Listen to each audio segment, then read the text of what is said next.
The papyrus, putting on my table every month. I don't wanna be sad. Don't even try to hide it. No, I don't wanna lose it. And you say how it is, it's so inviting. The papyrus, we're all so alive. The papyrus. Hello and welcome to the Papyrus TV News Update. First, the headlines. Jega calls for psychiatric evaluation of Asuu NEC members, mocks union strike culture. Court sets date for verdict on Senator Natasha Akpoti-Uduaghan's suspension case. Senate calls for redeployment of troops to battle fresh Boko Haram attacks.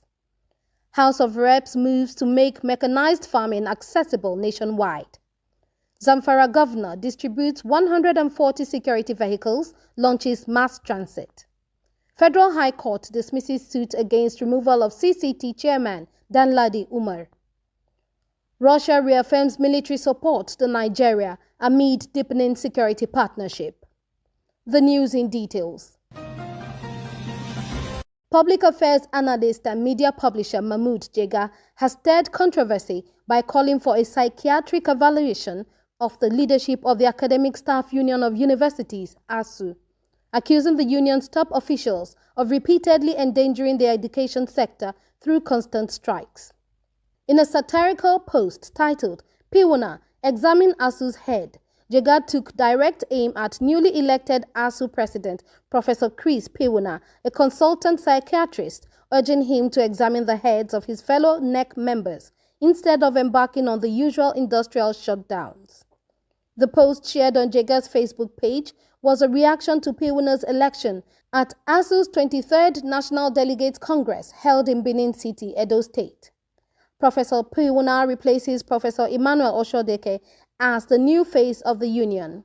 Jega argued that annual strikes, some lasting almost a year, disrupt the academic calendar, inflict financial and emotional burdens on students and parents, and fuel educational migration abroad.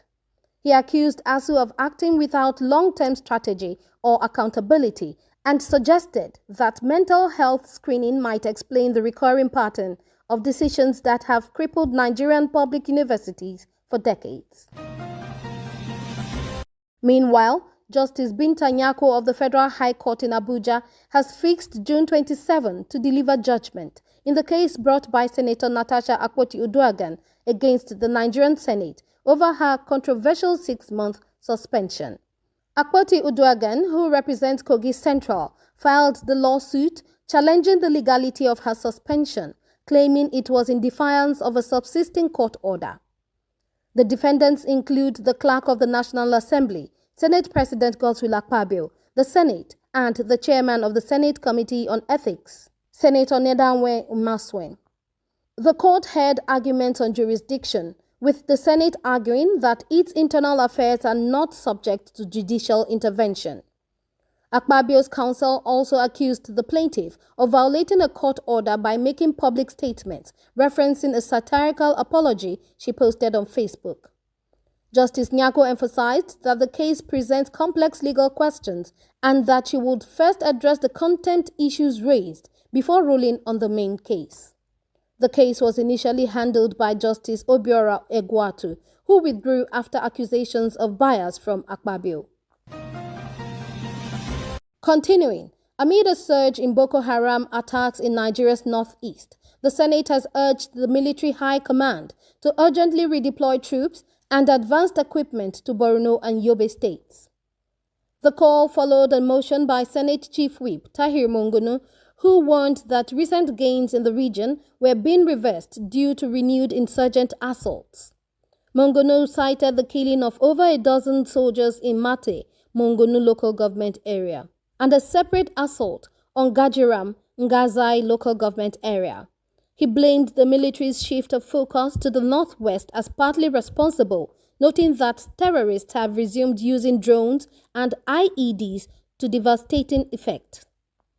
The Senate also tasked its Army and Air Force committees with monitoring compliance, calling for strategic reassessment to protect civilians and key infrastructure.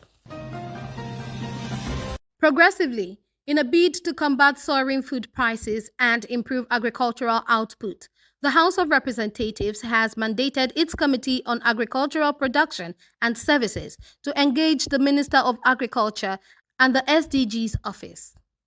The goal is to develop a plan to distribute mechanized farm equipment to farmers in all 774 local government areas across the country at subsidized rates.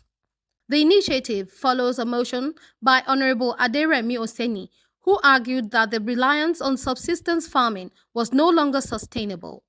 Oseni called for the establishment of farm settlements equipped with modern tools and training. Lawmakers agreed that mechanization could revolutionize food production, boost employment, and attract investment to the sector at a time when food inflation is at a record high. In another development, Governor Dauda Lawal of Zamfara State has launched a twin initiative to strengthen security and public transport in the state. On Tuesday, May 13th, the governor flagged off the distribution of 140 operational vehicles to security agencies and commissioned 50 mass transit buses at the Gusau Trade Fair Complex. Speaking at the event, which featured NSCDC Commandant General Dr. Ahmed Abubakar Audi as a special guest, Governor Lawal said the vehicles would boost security agencies' response capabilities and combat criminality more effectively. He also announced the operationalization of a new state-owned outfit, the Community Protection Guards, aimed at enhancing grassroots intelligence and community policing. On transportation, the governor said the new buses would be monitored in real time and offer free Wi-Fi to improve user experience while blocking revenue leakages. Furthermore, Justice James Omotosho of the Federal High Court, Abuja, has dismissed a suit challenging the removal of Danladi Umar as chairman of the Code of Conduct Tribunal.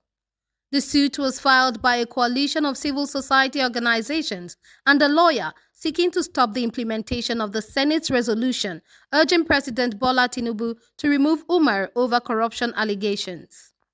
However, the plaintiffs voluntarily withdrew the case before the court could hear substantive arguments. The Senate had acted in accordance with Section 157, subsection 1 of the Constitution, which empowers it to recommend removal with a two-thirds majority. With the case withdrawn, Umar's fate now lies squarely in the hands of the executive. Conclusively, Russia has reiterated its readiness to provide military support to Nigeria as the country grapples with complex security challenges. The assurance was given by Russian Defense Minister Andrei Belousov during a high-level meeting with Nigeria's Chief of Defense Staff, General Christopher Musa, in Moscow. The visit coincided with Russia's 80th Victory Day celebration. According to a statement by defense spokesperson Brigadier General Tukur Gusau, the support will be formalized through intergovernmental technical consultations. General Musa's visit was also intended to strengthen bilateral military ties and explore specific areas where Russian equipment, training, and expertise could bolster Nigeria's defense posture. Separately, the Nigerian Air Force announced that aerial displays are ongoing in Lagos and Abuja as part of rehearsals for its 61st anniversary celebration, scheduled for May 23. The public was urged to remain calm as the drills are being conducted under safe conditions. The